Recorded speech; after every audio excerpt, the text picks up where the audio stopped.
지난 4월 10일 터키하고 이스라엘 대표단이 아제르바이잔의 수도 바쿠에서 비밀리에 회동을 가졌다 이런 뉴스가 이스라엘의 타임즈 오브 이스라엘의 뉴스에서 그 매체에서 이제 기사가 나왔어요. 요즘 그 시리아를 두고 이스라엘하고 터키 별로 그렇게 사이가 좋지 않고 갈등 관계에 있는데 왜 만난 겁니까? 그러니까 이제 기본적으로 시리아를 두고 이제 양측이 이제 각 축천을 벌이는 것이죠. 그런데 이제 직접적인 발단은 이제 지난 이제 이번 달 초 2일에서 3일 그 사이 이틀간 무슨 일이 있었냐면 IDF 공군이 시리아 수도 다마스쿠스 인근 과학연구센터 북서부 도시 하마 T4 팔마라부군의 TIS 공군기지를 이제 공습을 해서 폭격을 해서 완전 그 사용 불능으로 만들어놨죠. 요 세 지역이 이제 핵심적으로 뭐냐면 공군 비행장이 있어요. 그래서 요거를 이제 전략적 타겟으로 설정하고 이스라엘은 이제 파괴를 했는데, 그럼 이스라엘이 이걸 왜 파괴를 했느냐? 이스라엘 정보 분석의 판단에 따르면은 이제 이 세 곳의 비행장에 터키 정보 사절단이 와가지고 이걸 이제 자기네들의 전진 기지로 쓰려고 이제 한번 이걸 스크리닝을 한 거예요. 여기에 대한 경고 차원으로 해서 미리 이제 타격을 해서. 터키가 먼저 와가지고 거기다 침발하려고 그랬던 거군요. 그렇죠. 그래서 이제 다 부셔버리니까 양측이 이제 긴장이 확 고조가 되죠. 그게 이제 핵심적인 건데, 총리실은 뭐라고 얘기했냐면 이제 지난주 7일 날 이제 트럼프하고 회담 떠나기 전에 이제 저희 헝가리 들려서 갔다 왔지 않습니까? 그래서 총리실에다가 오다를 내린 거예요. 자, 핵심 그 국가안보 보좌관을 중심으로 한 그 대표단을 이제 보내서 회담을 해라. 대신에 이제 협상 지침이 뭐냐? 우리의 레드라인은 아까 언급했던 팔라마 공군기지엔 터키군이 얼진도 못하게 하라. 그게 이제 레드라인이에요. 그 레드라인 딱 설정을 해놓고선 그 다음에 이제 그 협상 지침을 내렸는데, 그럼 왜 이게 레드라인이냐면, 그러니까 이스라엘이 10월 7일 학살 이후에 완전히 이게 독트린이 바뀌었어요. 그러니까 그 전하고 완전 다릅니다. 그러니까 국경지대 인근에서 지하드 세력이 있는 걸 용납을 안 하겠다라는 거예요. 어떤 대가를 치르더라도. 그래서 근데 문제는 뭐냐면 에르도안 대통령이 공공연하게 이제 이스라엘 방멸을 얘기하고 있고. 아 그래요? 예, 방멸을 얘기하고 있고, 나치를 찬양하고 있고, 저건 없애져야 되는 나라다라고 엄청나게 말폭탄을 해요. 그러니까 이제 이스라엘 역시도 예전에는 또 그랬지만 또 떠드나 보다 했는데 이제는 이제 그걸 그냥 넘기지 않는다는 거예요. 10월 7일 학살 사태 이후로는 독트린이 바뀌었어요. 국경 주변에 있는 모든 지하드 세력은 거의 방멸하겠다는 거예요. 이스라엘의 그 안보 독트린이 완전히 바뀌었거든요. 그러다 보니까 이제 이렇게 으르렁거리는 것인데, 터키 입장에서는 그건 뭐냐면 요번 IDF 공습의 배경이 이제 어떻게 보면 이스라엘이 또 이게 남쪽부터 해서 북쪽으로 올라오는 거 아니냐라는 또 그런 의구심을 갖고 있어요. 그런 서로 간에 신뢰가 없으니까. 이스라엘이 공군력이 최강이 있거든요. 중동에서는. 그러니까 이스라엘이 공군력을 앞세워서 또 이렇게 위로 올라오면 우리 또 골치 아파지는데 약간 이런 게 있고. 그래서 이제 이스라엘 구도가 좀 재밌는 게, 이스라엘은 HTS 지금 과도 정권 있지 않습니까? 그거를 그 HTS 정권으로 안 보고, 그러니까 에르도안의 대리 세력으로 봐요. 근데 에르도안 자체가 지하드를 외치고 있으니까, 이스라엘 방문을 외치고 있으니까 에르도안이 실제로 움직이는 걸로 본다는 거죠. 그러니까 사실상 터키군이 내려가 그 공군기지에 갔다는 얘기는 이제 뭐 표면적으로는 과도 정권이 이걸 사용하려고 했지만 사실상 터키가 사용하는 거다. 그러니까 터키로 인식을 하는 거예요. 마찬가지로 에르도안은 이스라엘을 뭘로 보냐면 아랍에미리트로 봅니다. 그러니까 이제 터키의 속성을 좀 알아야 되는데, 그게 약간 투르크계 이슬람 종주국을 얘기하고 있어요. 그러다 보니까 시아 순이랑 사이가 다 안 좋아요. 순위파하고도 안 좋고 시아파하고도 안 좋고.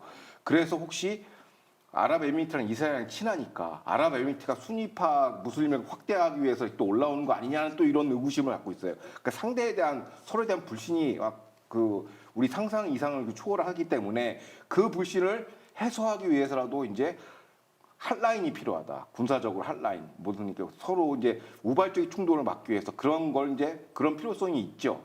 그러다 보니까 이제 이스라엘 입장에서도 물론 터키를 신뢰하지는 않지만 과거 시리아 안에서 러시아하고 이스라엘하고 맺었던 그 암묵적 그 조약이 있습니다. 그게 뭐냐면, 그 아사드 정권 당시에 이제 그 배후를 봐주는 게 이제 러시아 아니었습니까? 지금은 이제 패퇴했지만 러시아하고 이스라엘하고 어떤 암묵적 조약이 있었냐면, 그 IDF가 시리아 내 러시아 공군기지는 폭격하지 않겠다. 대신에 여기서 이제 IRGC가 이제 거기 병창기지로 쓰는 건 그것만 내가 골라서 쪽집게로 핀포인트 스트라이크를 하겠다라는 그 암묵적 조약이 있어요. 그래서 IDF가 수시로 올라가서 때리고 오고 그러거든요. 시리아로.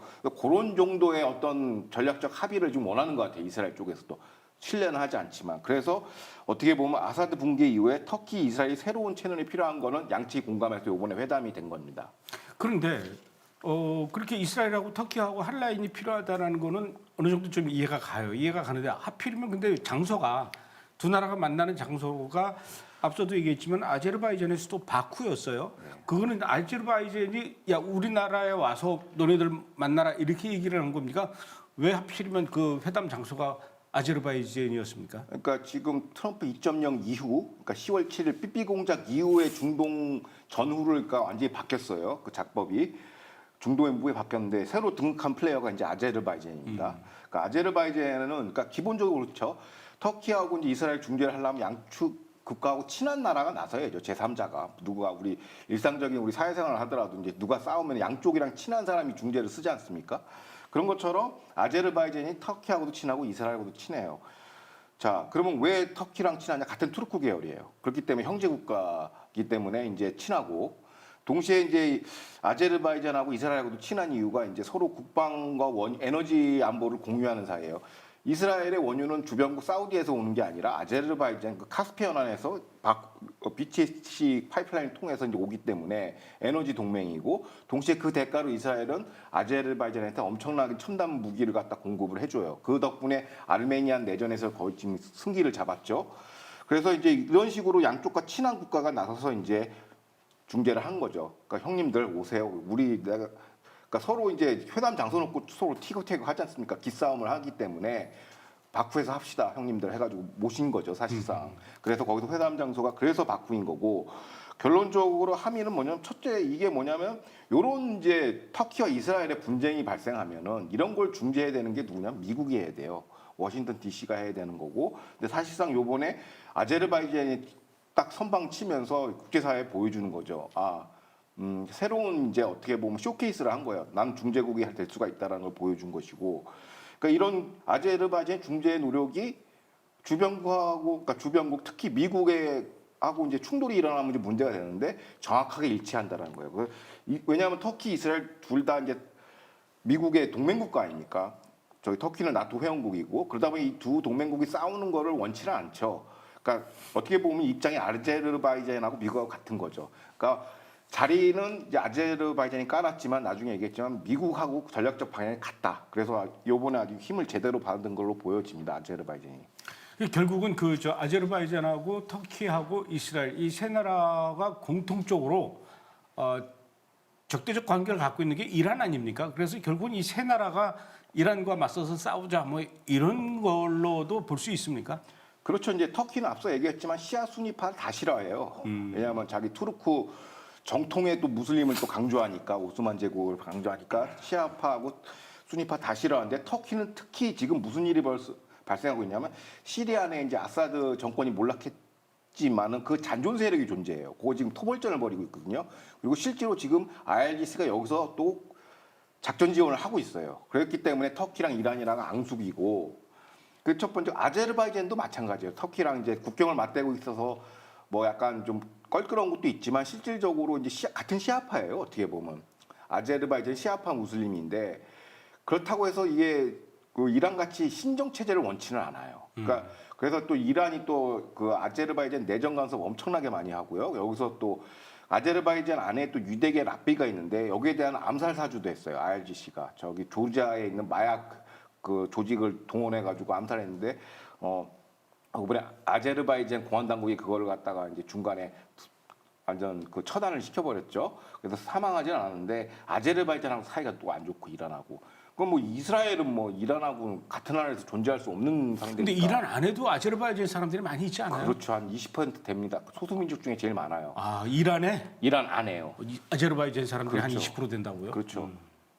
그래서 이제 터키, 아제르바이잔, 이스라엘 다 공동의 적이 이제 이란이에요. 이란. 그러니까 또 이란이 또 그동안 이제 바이든 행정부 당시에 또 엄청나게 플렉싱을 했거든요. 힘자랑하고 돌아다녀가지고 어떻게 보면 중동에서의 이란은 인심을 잃었죠. 그러다 보니까 터키, 아제르바이잔, 이스라엘 이제 이란의 그 대결 구도가 그 연합 전선이 자연스럽게 이제 지정학적으로 형성이 된 겁니다. 그렇기 때문에 이제 바이든 정부와 차원이 다른 이제 지정학적 판세가 지금 펼쳐지고 있어요.